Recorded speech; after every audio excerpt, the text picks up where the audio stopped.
Hi everyone, it's Gerda Muller here from Private Practice Success, and today is day 16 of my video blog challenge.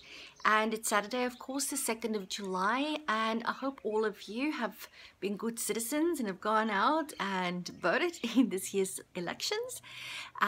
Just a random fact, this is the first time ever that me and my husband has been able to vote in a federal election since we became official Aussie citizens. So that was pretty cool.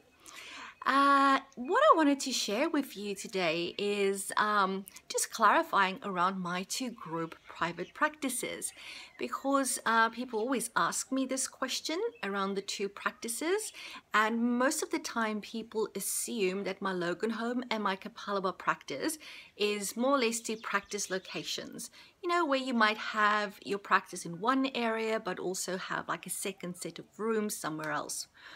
So that in actual fact is not the case. So each of my practices is set up as a separate legal and financial entity. Just excuse my little dog down there.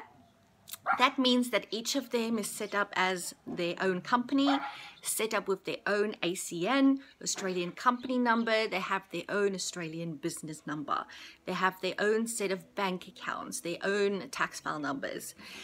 So basically it's like a separate practice completely, but they both trade under the same name. So why did I do that? Because it is more expensive, even just in terms of the paperwork to get that done. So I really want to make sure that, first of all, I run each practice as a separate profit center. So it's really important for me to make sure that each practice is profitable. It also allows me, should I choose to do so, to one day sell off the one practice but keep the other one. Okay, I have those options. It also means that if, God forbid, something were to go wrong with the one practice, that it doesn't have an impact on the other one. So let's say if the one were to go bankrupt and I've got creditors knocking at my doors, which won't happen, but you never know. What's going to happen? It means that nobody can get their hands on what's happening at the other practice, on the money that's there, on the assets, anything like that. So it's really very safe in that instance from a risk management perspective, but also really means that I've got two separate assets, and I could potentially choose to sell one or potentially choose to sell both when the time comes, when I want to retire or something like that.